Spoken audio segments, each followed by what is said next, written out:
सभी लोगों को आवाज आ रही है? हेलो। हाँ जी सर, आ रही है। Okay, thank you Avinash. तो आई होप कि प्रीवियस क्लास से कोई डाउट नहीं है, तो we can move ahead to the next chapters as we discussed.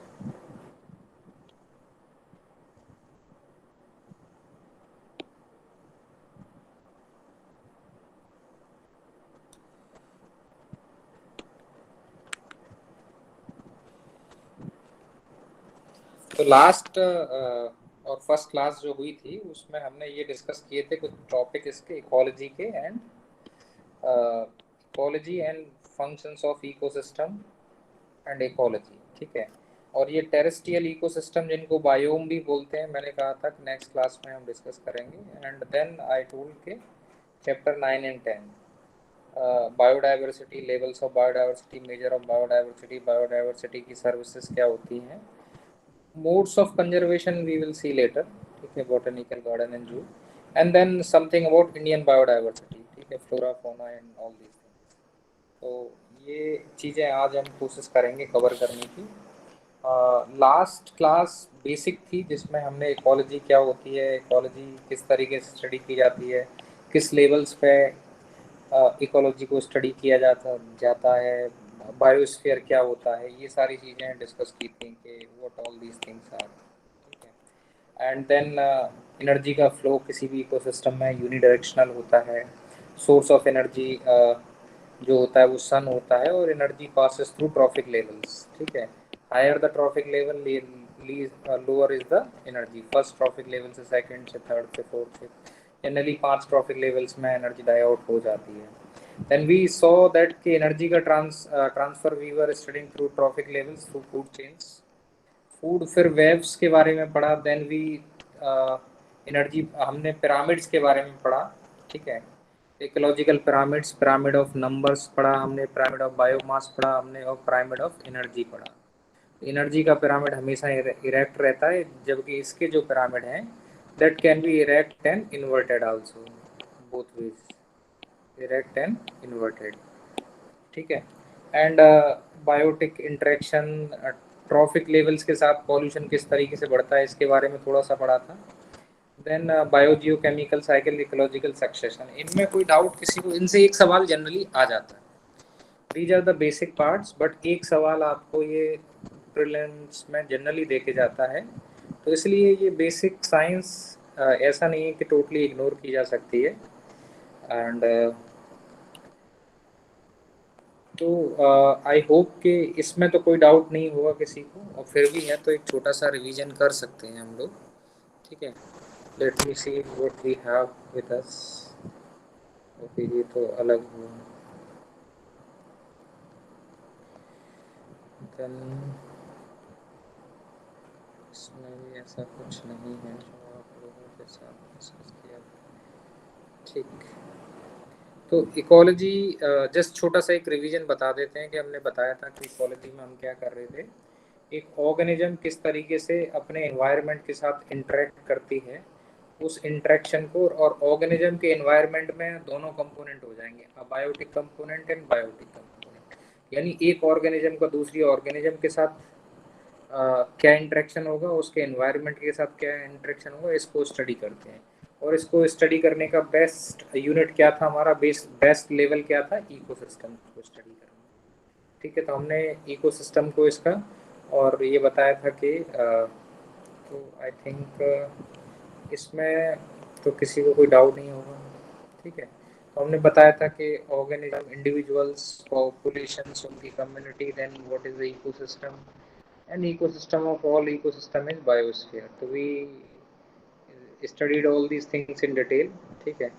ये सब चीज़ें तो आपने डिटेल में पढ़ी ही हैं, तो there is no point to discussing them. ठीक है।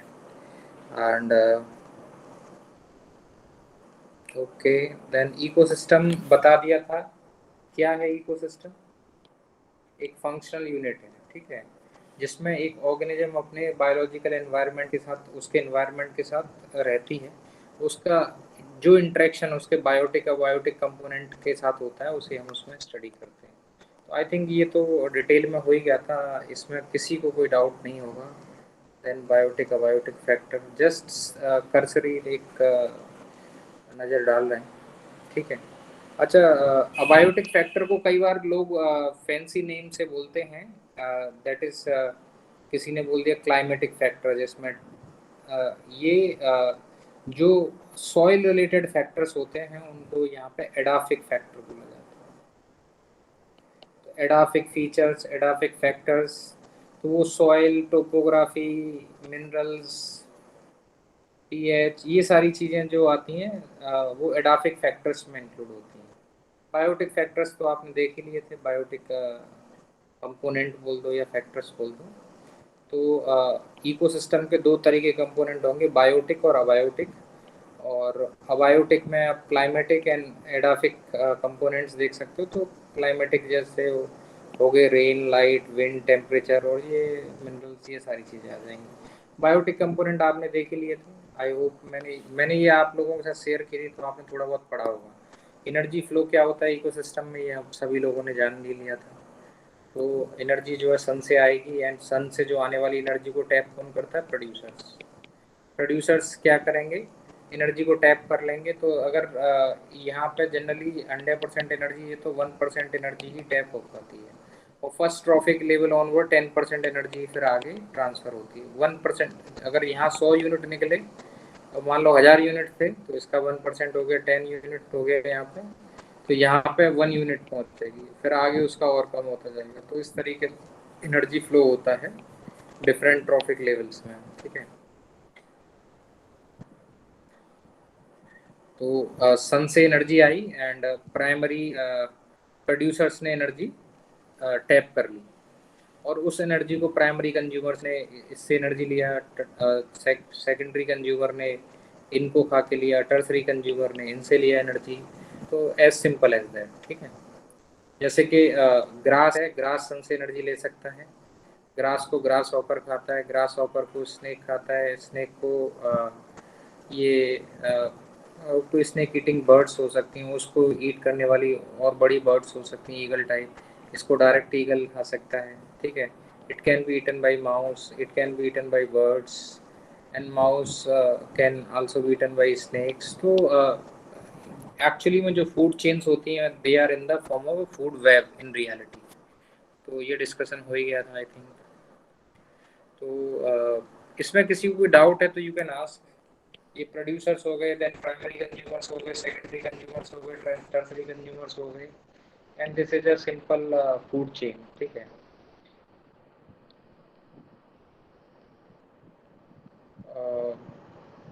फीडिंग रिलेशनशिप्स को फूड चेन और फूड वेब के थ्रू दिखाते हैं, एनर्जी फ्लो ट्रॉफिक लेवल्स के थ्रू दिखाते हैं, इनमें कोई डाउट नहीं होगा। हाँ, फीडिंग रिलेशनशिप को आप food chain and food waves के थ्रू दिखाते हो, फूड चेन के थ्रू एंड फूड वेव के थ्रू। एंड जो एनर्जी फ्लो है, you show it through trophic levels. And diagram, इसको अगर ग्राफिकली शो करना है तो पिरामिड के तौर पे भी, पिरामिड के फॉर्म में भी दिखाया जा सकता है, जो आपने देखा था।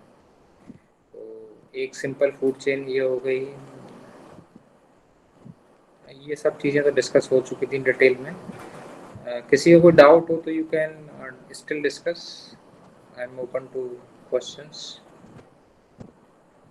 ठीक है। एक नॉर्मल फूड वेब दिखा दिया जिसमें different different species are being eaten by different. Ecological pyramid सब में डिस्कस किए, pyramid of numbers, pyramid of biomass, pyramid of energy, और ये बताया था पिरामिड ऑफ एनर्जी कभी भी इन्वर्टेड नहीं होगा। And then we discussed about these biogeochemical cycles which sustain biogeochemical cycles क्या होती हैं? जो आपके इसेंशियल न्यूट्रिएंट्स ऑफ लाइफ होते हैं, जैसे कार्बन, जैसे फास्फोरस, जैसे नाइट्रोजन, जैसे हाइड्रोलॉजिकल साइकिल में वाटर आ गया, ऑक्सीजन, इनके रिसाइकलिंग के, रिसाइकल मतलब इनका दोबारा से असिमिलेशन होना, इनका बायोटिक कंपोनेंट में जाना, फिर रिलीज होना ग्राउंड में, फिर दोबारा से चले जाना या एयर में रिलीज होना, देन अगेन अगेन लाइफ में इनकॉर्पोरेट होना। इनकी रिसाइकलिंग होती रहती है, और रिसाइकलिंग के लिए जो एनर्जी की आवश्यकता पड़ती है वो कहाँ से आती है? बेसिकली सन से आती है। तो इकोसिस्टम, वो इको कोई भी सिस्टम जो इन न्यूट्रिएंट को रिसाइकल करता है वो इकोसिस्टम होता है। इकोसिस्टम इन इन ये मेन काम करता है। आपका कोई भी इकोसिस्टम न्यूट्रिएंट की रिसाइकलिंग करेगा, न्यूट्रिएंट रिसाइकलिंग, और आपका एनर्जी फ्लो ऐसे करेगा। ठीक है, तो एनर्जी फ्लो अगर ज़्यादा है, उसके अंदर एनर्जी ज़्यादा कैप्चर हो रही है, प्रोड्यूसर्स बहुत ज़्यादा हैं, तो डिपेंडेंट कम्युनिटी भी उतनी ज़्यादा होगी। तो बेसिकली अगर इफ़ यू सी फोटोसिंथेसिस, तो फोटोसिंथेसिस में क्या हो रहा है? प्रोड्यूसर्स क्या कर रहे हैं? आपके सनलाइट को टैप कर रहे हैं। प्रोड्यूसर्स जो सन से आने वाली एनर्जी है उसको टैप कर रहे हैं। ठीक है, प्रोड्यूसर सन से वाली एनर्जी को टैप करके एनर्जी में कन्वर्ट करते हैं, जो कंज्यूमर्स के द्वारा कंज्यूम की जा सकती है। इसको कार्बोहाइड्रेट कहते हैं, या हम और आप इसे कंज्यूमर। तो बेसिकली ये क्या करते हैं? इनको चाहिए मॉइस्चर और चाहिए CO2, कार्बन डाइऑक्साइड। ठीक है, क्लोरोफिल जो कि ग्रीन लीव्स के अंदर पाया जाता है, तो ग्रीन लीव्स चाहिए आपको। ठीक, green leaves. Then what will happen? This green leaves will use this CO2 and water to produce glucose, C6H12O6। ठीक है, और सिंपल टर्म में बोला जाए कार्बोहाइड्रेट, और भी सिंपल टर्म में बोला जाए तो शुगर। तो दे प्रोड्यूस शुगर, ग्लूकोज और कार्बोहाइड्रेट एंड ऑक्सीजन। ठीक है, suppose what will happen if you start removing the green cover. जो अर्थ का ग्रीन कवर है, तो आप ये समझ रहे हैं, तो अर्थ पे जो सनलाइट से जो एनर्जी आ रही है सन से, that is the source of all the life on earth. तो बायोस्फीयर एग्जिस्ट करता है क्योंकि सन से आने वाली एनर्जी को ग्रीन प्लांट्स टैप कर पाते हैं। You start removing green plant, ठीक है, इनको रिमूव करना स्टार्ट करो, डिफॉरेस्टेशन स्टार्ट करो, तो व्हाट विल हैपन? सन से आने वाली एनर्जी को कम टैप कर पाओगे आप। सन से तो एनर्जी उतनी आती रहेगी, तो इनफैक्ट वो एनर्जी अर्थ को हीट करती जाएगी। अगर टैप नहीं होगी तो that will even cause more heating. तो आप you will lose on to ground, कि यहाँ पे एक तो आपको कम फूड मिलेगा, तो लाइफ सपोर्ट कम होगी, और ऑक्सीजन भी कम होता जाएगा। तो क्या प्लानिट रहने लायक बचेगा? तो this is the basic thing that कि यू आर मतलब फोटोसिंथेसिस जिस तरीके से बोलते हैं ना, पेड़ पे बैठ के उसके रूट्स को ही काटना, ये वही हो रहा है। If you are removing the green cover from the earth, you are removing the basis of all the life, food of all the species. You might feel कि मैं तो खाना खा लूंगा इधर से उधर से। आपने ज़्यादा नहीं, 10 से 12 वाइल्ड क्रॉप्स को डोमेस्टिकेट कर रखा है, उससे आप खाना खा रहे हैं भाई। ये 10 से 12 तो बहुत कम समय में वाइप आउट हो सकती हैं। तो we are critically dependent on all these things, and other species का फूड है, हम उसे भी खत्म करते जा रहे हैं। तो green plants are necessary for this photosynthesis and production of, तो production of sugars and oxygen. Sugar is basically all the energy which is produced, and this source of all energy is sunlight. Sunlight तो रहेगी, लेकिन अगर green plants नहीं होंगे तो oxygen and food for wild life नहीं रहेगा। और जितना ज़्यादा फूड होगा, फूड अबंडेंस होगी, तो स्पीसीज का भी अबंडेंस होगा, नहीं होगा? अगर खाना बहुत ज़्यादा है तो खाने वाले भी बहुत सारे आ जाएंगे, और खाना बहुत कम है तो very few species will be there to eat. तो आप जिन जिन एरिया में ग्रीन प्लांट्स ज़्यादा हैं, तो ट्रॉपिकल रेन फॉरेस्ट आपका जो है, उसमें ये एवरग्रीन फॉरेस्ट होते हैं, एवरग्रीन फॉरेस्ट होते हैं। तो आप देखोगे एवरग्रीन फॉरेस्ट के अंदर क्या होता है, हमेशा ही फूड अवेलेबल है, अबंडेंट फोटोसिंथेसिस के थ्रू फूड का सिंथेसिस हो रहा है। तो maximum number of species you will find in such kind of forest. तो ट्रॉपिकल फॉरेस्ट के अंदर मैक्सिमम बायोडाइवर्सिटी होगी। ठीक है, खैर आएंगे इन टर्म्स पे। कोई सवाल नहीं पूछ रहा है, क्या बात है, समझ नहीं आ रहा कि बायोजियोकेमिकल साइकिल्स भी कुछ नहीं है, सिंपल चीज़ें हैं, हो ही गया था। I have talked about these few things like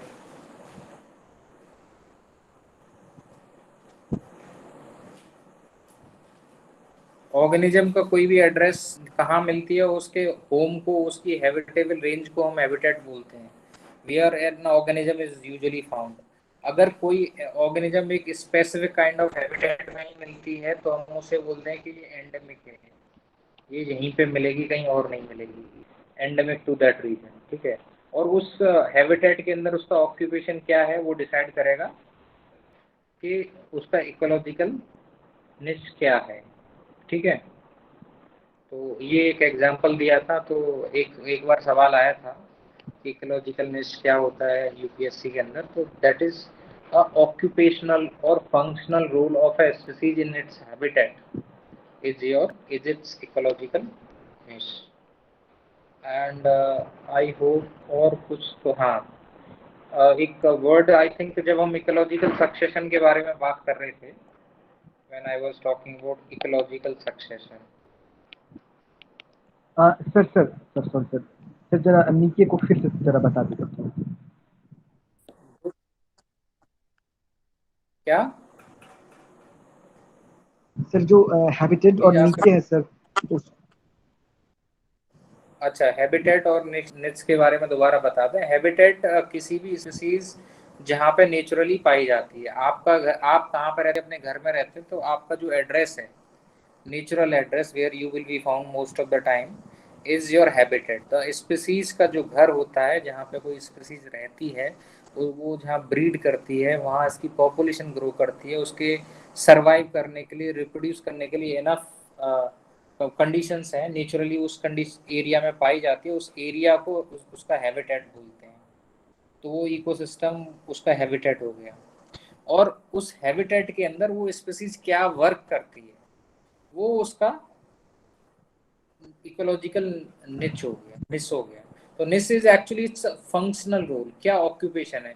कोई केवल ट्री फीड करती है, कोई ग्राउंड पे फीड करती है, कोई मतलब माइक्रो ऑर्गेनिज्म पे फीड करती है, तो उनके डिफरेंट डिफरेंट रोल्स जो होते हैं, तो वो उनका इकोलॉजिकल निच होगा, ठीक है।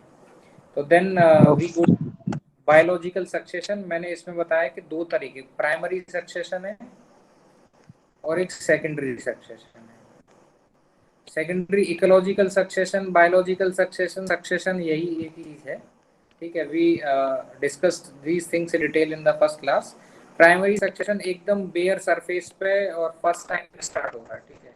It never has any history. ये क्या है, मान लीजिए कोई ग्रास लैंड था, फायर हुआ, डिस्ट्रॉय हो गया, या फिर कहीं फ्लड आया, वो एरिया पूरा फ्लडेड हो गया, सब कुछ लाइफ खत्म हो गया, यहाँ पे रीग्रो ग्रोथ ऑफ लाइफ हो रहा है, ठीक है। तो रीग्रोथ ऑफ बायोलॉजिकल लाइफ इस पे बड़ा फास्ट होता है, क्योंकि this area has already well establish soil. तो इस एरिया के अंदर बहुत सारी कंडीशंस हैं जो लाइफ को सपोर्ट करती हैं, तो ये बहुत फास्ट होगा। और इसका मैंने एग्जांपल दिया था कि मान लीजिए कोई एकदम न्यूली सरफेस बना है, extremely high temperature and extremely harsh situations हैं अभी, तो धीरे धीरे जैसे कि लावा से बना है, तो लावा एक्सट्रीमली बहुत हॉट होगा, देन धीरे धीरे क्लोज कूल होगा, एकदम बेयर सरफेस होगी, उस पर कुछ नहीं सर्वाइव कर पाएगा। Then again some funds will come, तो उसमें क्या होगा कि अलगी आ जाएगा आपका, फंजाई आ जाएगा आपका। तो बाद में अलगी और फंजाई का सिम्बायोटिक रिलेशनशिप होता है लाइकन्स, तो मैं बोला लाइकन्स भी आ सकते हैं, ठीक है।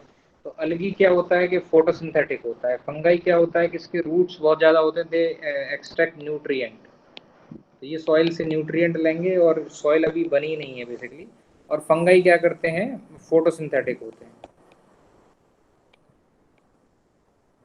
लाइकन्स इनका एक सिम्बायोटिक रिलेशनशिप है। तो फंगाई और ये दोनों, ये एसिड सीक्रेट भी करते हैं, ठीक है, जिससे कि सॉइल ब्रेक होने में, जो रॉक स्ट्रेटा को ब्रेक होने में हेल्प मिलती है। देन क्लाइमेट में रात और दिन में थोड़ा गर्म ठंडा होने से भी वो जो रॉक्स हैं वो ब्रेक होना स्टार्ट होता है। धीरे धीरे लाइफ का ग्रोथ होता है, थाउजेंड्स ऑफ ईयर और मिलियंस ऑफ ईयर्स में जो डेजर्टेड प्लेस थे एकदम वो फॉरेस्ट में कन्वर्ट हो जाते हैं। तो ये पायोनियरिंग स्पीसीज हो गए जो फर्स्ट एस्टेब्लिश होते हैं। पायोनियर मींस फर्स्ट एस्टेब्लिश होने वाले, और they then migrate to climax species. तो क्लाइमैक्स स्पीसीज वो होती हैं कि जो उसका मैक्सिमम है, और क्लाइमैक्स स्टेज पे जो है ये स्टेबल स्टेज हो जाती है कि इस स्टेज पे ये स्टेबल है, ठीक है, इस स्टेज पे ये स्टेबल हो जाते हैं। तो मैक्सिमम बायोडाइवर्सिटी रिच रीजन हो गया होता है, और they have achieved the climax, they have achieved their maximum, they have become stable, they have become stabilized because of biodiversity and many change, and they have totally changed transformed in the process। इसका जो micro climate है वो भी change होता जाता है, इसका environment totally transform हो जाता है। तो ये सक्सेशन की स्टेजेस होती हैं। तो प्राइमरी स्टेज से लेकर क्लाइमैक्स स्टेज की फॉर्म में, या पायोनियरिंग स्पीसीज से लेकर क्लाइमैक्स कम्युनिटी। अगर हम बायोलॉजिकल कम्युनिटी को बोलेंगे pioneering community to climax community, या फर्स्ट स्टेज से लेकर फाइनल स्टेज, या प्राइमरी स्टेज से लेकर क्लाइमैक्स स्टेज तक ये फंक्शन चलता है सक्सेशन का। तो इकोलॉजिकल सक्सेशन में कई बार, एक दो बार इकोलॉजिकल सक्सेशन किसी भी कारण से रुक सकता है। जैसे सवाना में ग्रासलैंड ही रह गई, सवाना के अंदर ग्रासलैंड ही रह गई, ग्रासलैंड्स के आगे नहीं बढ़ पाएगी क्योंकि वो रीजन बड़ा मतलब एरिड, या ये कहिए कि वहाँ पे बारिश जो होती है ट्रॉपिकल जो होते हैं आपके रीजन, उनमें इक्वेटर के अराउंड ट्रॉपिकल इक्वेटोरियल रीजन्स जो होते हैं, उन रीजन के अंदर आपकी बारिश क्या होती है, 12 महीने होती है। डेली शाम को 4 बजे बारिश होगी, 4 PM रेन होती है डेली, ऑल 12 मंथ्स, कोई सीजन नहीं होता मतलब। आज भी ऐसा है, और जनवरी फरवरी मार्च अप्रैल मई जून जुलाई सितंबर अक्टूबर नवंबर दिसंबर सब दिन एक जैसा रहेगा। सारे दिन डेली 4 बजे बारिश होनी है, 3 बजे 4 बजे, तो डेली 4 o'clock रेन होगा, डेली एक जैसा रहेगा। वो तो फॉरेस्ट एकदम पीक पे होता है वहाँ पे। सवाना के अंदर क्या होगा कि मान लीजिए कि 3 से 4 महीने बारिश हुई है और बाकी 8 महीने कोई बारिश नहीं।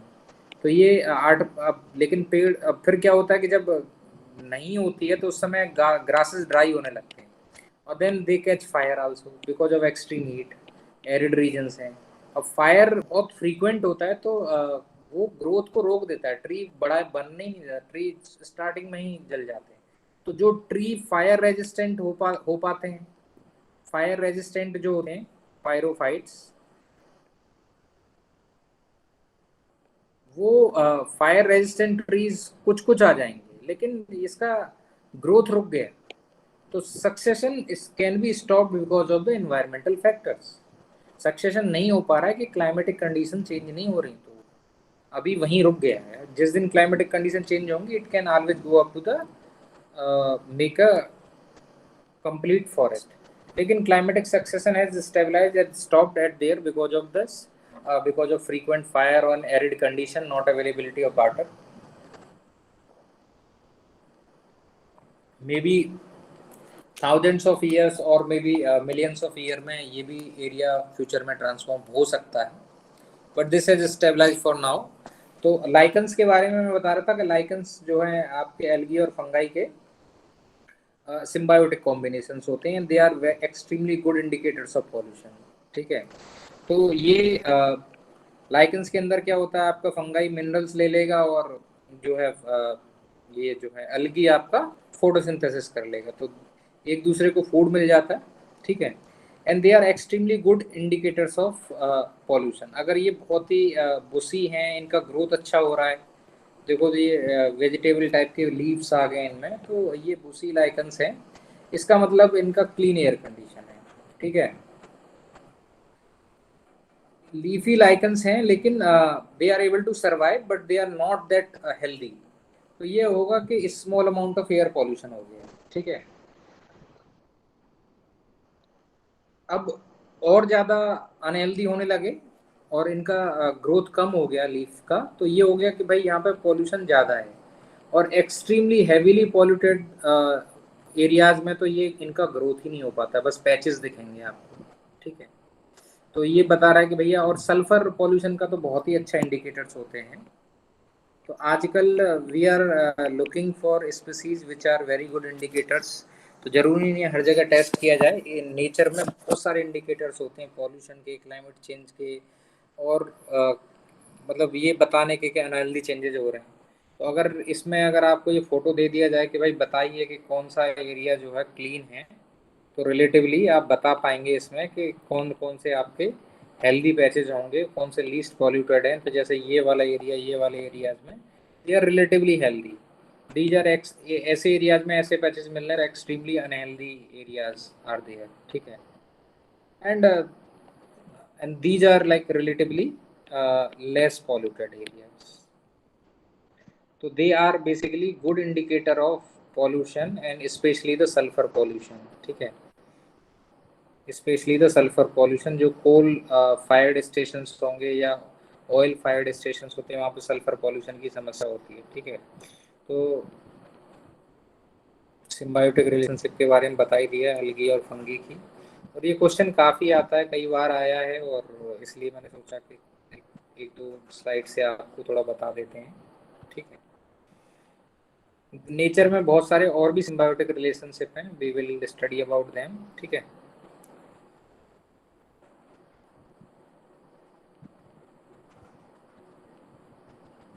ठीक है। तो एयर क्वालिटी के इंडिकेटर्स होते हैं लाइकन, ये भी एक एक आपके लिए ये इन्फॉर्मेशन ये है, दे आर इंडिकेटर ऑफ। और एयर में भी सल्फर पॉल्यूशन से ये सबसे ज़्यादा इम्पैक्टेड होते हैं। तो या तो एयर पॉल्यूशन बोल दीजिए, या सल्फर बोलना हो तो that will also do. And they are symbiotic, they are in symbiotic relationship. And then I have shared one PDF about bio fertilisers, ठीक है। I hope you have gone through it also. तो इसमें बहुत सारे symbiotic relationship के बारे में बताया हुआ है। अगर नहीं पढ़ा है तो we can discuss in the next class also. तो आप, मैं चाहूँगा कि इसमें और भी सिम्बायोटिक रिलेशनशिप जो नेचर में एग्जिस्ट करती हैं उनके बारे में बताया हुआ है। जैसे माइकोराजा फंगी, जो रूट्स में जाके फंगल नेटवर्क बना लेता है, और रूट्स में जाके फंगल नेटवर्क बनाने से तो इसकी रूट्स का एरिया बहुत बढ़ जाता है। ये रूट नॉर्मली इतने एरिया से ले पाती हैं, अब now because of this fungi they are able to extract nutrient, water and nutrient from such a big large area. So they are मतलब getting help, मतलब ये बहुत ही अच्छा सिम्बायोटिक रिलेशनशिप है, we use them actually many time. तो agriculture productivity बढ़ाने के लिए और बहुत सारी चीज़ों के लिए यूज किया जाता है इन चीज़ों को। आप इनको एक बार नेक्स्ट क्लास से पहले देख लीजिएगा, then we will discuss them, ठीक है। And then we have to move to the next topic as promised. So it was about terrestrial ecosystems, ठीक है। तो टेरेस्ट्रियल इकोसिस्टम्स में इसमें बात की गई है sir tundra forest sir lichen ecosystem, फिर इंडियन फॉरेस्ट म्यूचुअलिज्म के टाइप। एग्जांपल में आएगा ना? यस, हाँ म्यूचुअलिज्म में आएगा, एक दूसरे को बेनिफिट कर रहे हैं तो म्यूचुअलिज्म हो गया definitely. Then we will talk about grassland ecosystem, desert ecosystem, desertification, state of Indian forest report। अभी तो लेटेस्ट रिपोर्ट आती है state of Indian forest report, हर 2 साल में एक बार आती है, बायनियल रिपोर्ट है, और फॉरेस्ट सर्वे ऑफ इंडिया निकालता है। फॉरेस्ट सर्वे ऑफ इंडिया का हेडक्वार्टर देहरादून में है, ठीक है। And we usually go there on deputation. तो फॉरेस्ट सर्वे ऑफ इंडिया की रिपोर्ट आती है स्टेट ऑफ इंडियन फॉरेस्ट, तो 17 के बाद 19 में आई, 19 के बाद 21 में आई है। तो 21 की रिपोर्ट ऑलरेडी अवेलेबल है, तो आई थिंक तो आप लोग उसे देख लेंगे, and then we will discuss it also. Current affairs में आप लोगों ने पढ़ा भी होगा। तो अभी फॉरेस्ट टाइप्स के ऊपर, इंडियन फॉरेस्ट टाइप के ऊपर, grassland, desert ecosystem and desertification, इनके बारे में थोड़ा सा पढ़ना है। Then we will move to and our this biodiversity related thing, okay। So yeah,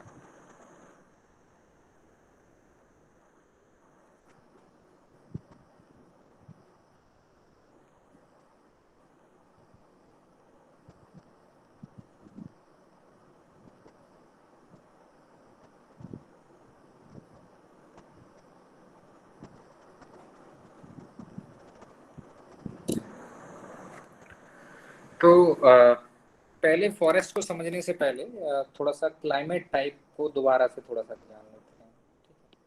तो क्लाइमेट टाइप को हल्का सा जान लेते हैं, टैगा टुंड्रा क्या होता है और किस तरीके से, कहाँ पे फॉरेस्ट है कहाँ पे ग्रासलैंड है।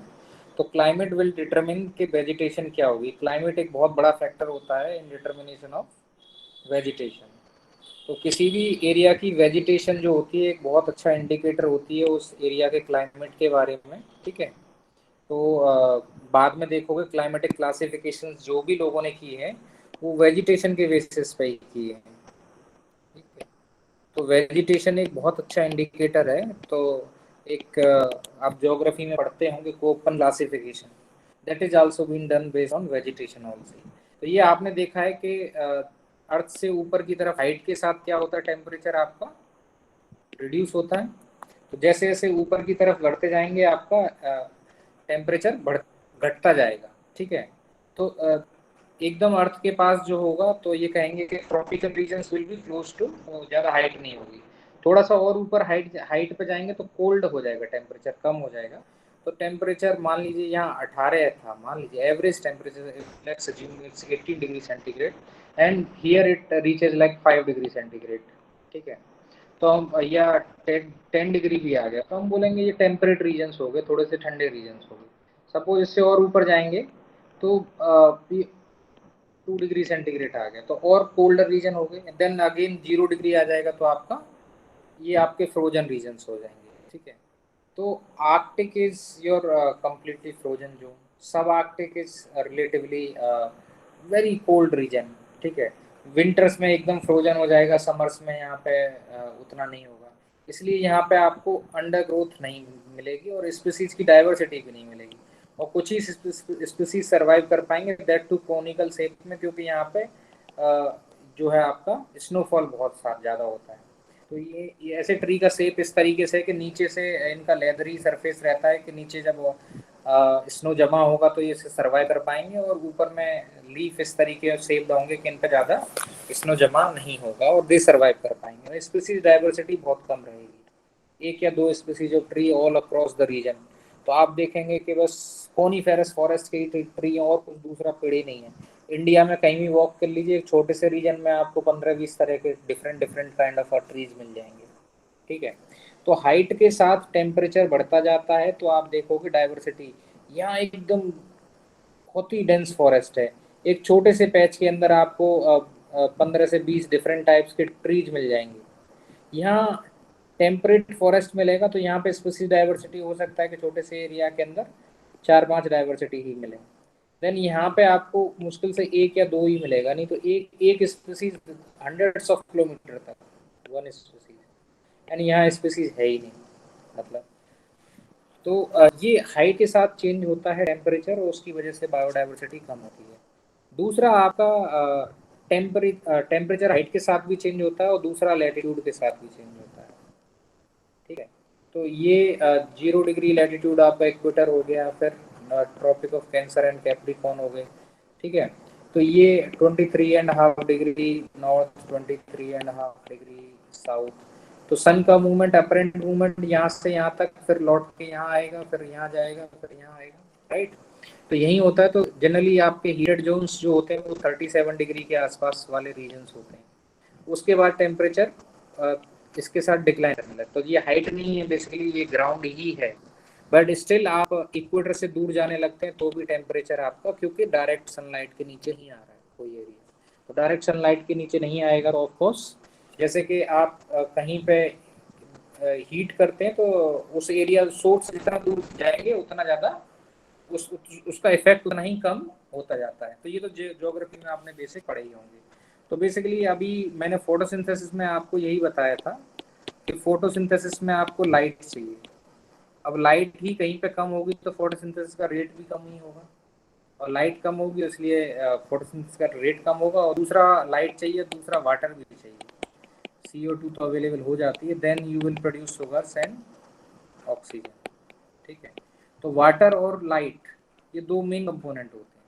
तो रेनफॉल और हीट ये डिसाइडिंग फैक्टर होते हैं। रेनफॉल और हीट अबंडेंट में होती है इक्वेटोरियल बेल्ट्स में, तो इक्वेटोरियल बेल्ट में 10 डिग्री नॉर्थ से लेकर 10 डिग्री साउथ के बीच में ये ट्रॉपिकल रेन फॉरेस्ट होते हैं, ट्रॉपिकल एवरग्रीन। यहाँ कभी ऐसा नहीं होगा, एवरग्रीन फॉरेस्ट, और इनको रेन फॉरेस्ट भी बोलते हैं। और ये वो इलाके हैं जहाँ पे साल भर 12 महीने एक जैसा कंडीशंस रहते हैं। यहाँ कोई मौसम मौसम नहीं हो रहा है कि यहाँ सर्दी आ गई गर्मी आ गई, कुछ नहीं होगा। यहाँ डेली शाम को 4 बजे बारिश होगी। यहाँ पे यहाँ कितना हीटिंग होगा, हीटिंग की वजह से यहाँ पे मॉइस्चर ऊपर उठ के जाएगा, क्लाउड्स बनेंगे, क्लाउड्स बनने के बाद कंडेंसेशन होगा डेली, तो कन्वेक्टिव रेन होगी। यहाँ हीटिंग होगा, एयर कन्वेक्ट होगी बाहर ऊपर जाके, और फिर कंडेंसेशन होगा एंड रेन हो जाएगी। तो कन्वेक्टिव रेन यहाँ पे बहुत यही होती है, मेन रेन कन्वेक्टिव रेन होगी। ज्योग्राफी में आप थोड़ा बहुत पढ़े होंगे और आई एम श्योर कि सब नहीं पढ़ा होगा। तो बेसिकली आपका जो फॉरेस्ट टाइप है वो डिपेंड, वो क्लाइमेट टाइप जो डिसाइड कर रहा है फॉरेस्ट टाइप, या फिर क्लासिफिकेशन करना हो उसका क्लाइमेट का, तो हम वेजिटेशन के बेसिस पे ही करते हैं। तो जहाँ आपका ट्रॉपिकल बेल्ट है, जहाँ पे हीट भी काफ़ी है, बारिश भी काफ़ी है, वहाँ आपके रेन फॉरेस्ट डेवलप हुए हैं। जहाँ हीट धीरे धीरे कम होने लगा, बारिश कम होने लगा, तो वहाँ पे आपके ये स्पेस ले लिए ग्रास लैंड से, जिनको सवाना टाइप की ग्रास लैंड बोलेंगे। और यहाँ बारिश बिल्कुल भी नहीं है और बहुत ज़्यादा हीट है, तो वो they got converted into desert. लेकिन देर आर एरियाज लाइक, अगर लैटिट्यूड में और ऊपर चलोगे टेम्परेट रीजन्स के अंदर, तो टेम्परेट रीजन के अंदर आपका रेनफॉल तो है, लेकिन रेनफॉल आपका, लेकिन टेम्परेचर कम है। तो टेम्परेचर कम होने की वजह से उतना ज़्यादा प्रोमिनेंट फोटोसिंथेसिस नहीं होगा, तो ट्री होंगे लेकिन उतने नहीं होंगे। Then you will here also have grasslands, लेकिन क्योंकि टेम्परेचर भी कम है तो grasses are also very small, तो ग्रासेस आर वेरी स्मॉल, ठीक है। And then you will have cold deserts, क्योंकि टेम्परेचर तो कूल है because you are away from equator, तो एंड रेन है नहीं, तो then it will be cold deserts. और उसके भी ऊपर जाओगे तो यहाँ पे रेन जो होती है वो दूसरे कारण से होती है।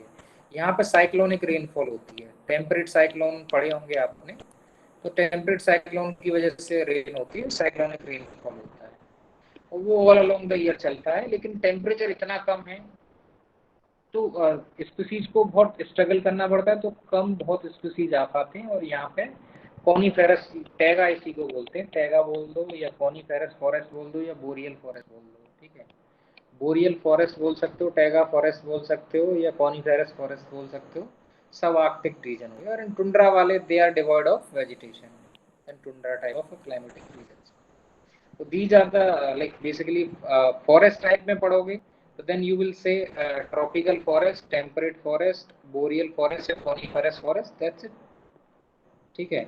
अब ट्रॉपिकल में कुछ वेराइटीज हो सकती हैं, एक ट्रॉपिकल एवरग्रीन हो सकता है, और एक इंडिया में जो मिलता है मोस्टली, जिसे हम मानसून फॉरेस्ट बोलते हैं, हमारे यहाँ यूनिक सिचुएशन है। तो हमारे ट्रॉपिकल मानसून फॉरेस्ट कहे जाते हैं। तो वी विल सी के dry deciduous and moist deciduous mainly उसके अंदर होते हैं, ठीक है।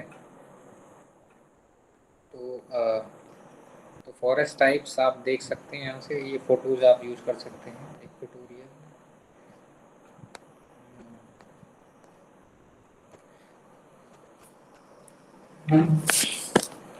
इन पे सवाल बेसिकली ये है तो ज्योग्राफी का एरिया जो आप वेट क्लाइमेट जहाँ पे सारे पढ़ते हो, तो मैं हल्का सा इसको आपके रिवाइज करा देता हूँ कि जो आपके ज्योग्राफी में आपने पढ़ा है that will be a revision of that only, but यहाँ से जनरली एक क्वेश्चन आता ही है। Let's talk about these equatorial regions. Forest के पॉइंट ऑफ व्यू से इनको पढ़ना भी ज़रूरी है बेसिकली।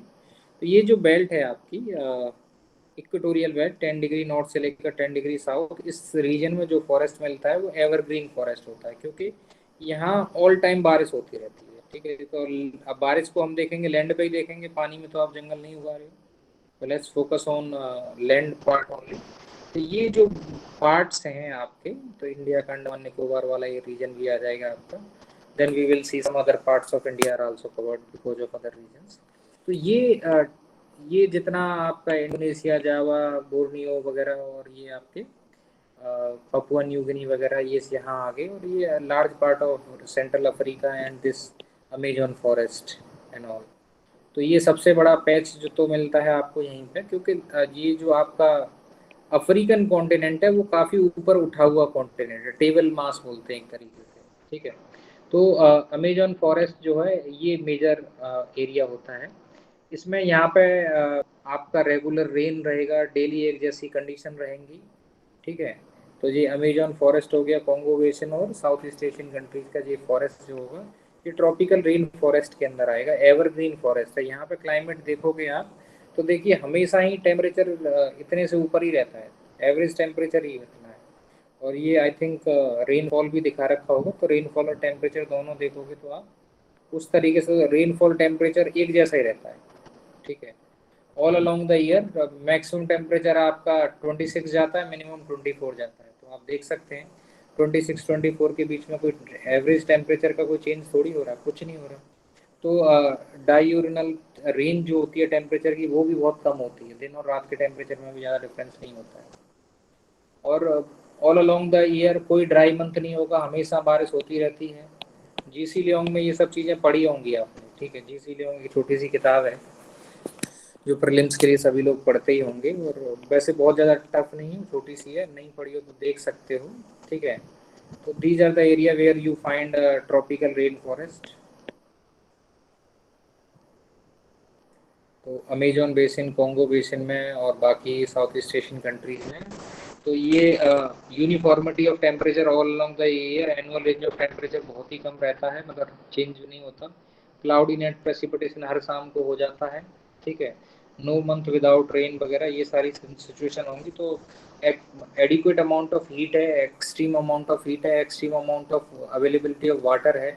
तो फोटोसिंथेसिस बहुत ज़्यादा होगी, फोटोसिंथेसिस बहुत ज़्यादा होगी तो आराम से बहुत डीप फॉरेस्ट एस्टेब्लिश हो जाते हैं। तो वेजिटेशंस यहाँ की ऐसी होंगी, ठीक है। दे कॉम्पीट विद ईच अदर, ठीक है। इसमें जो होंगे ये देखो कि ये भाई साहब जो है क्या हुआ?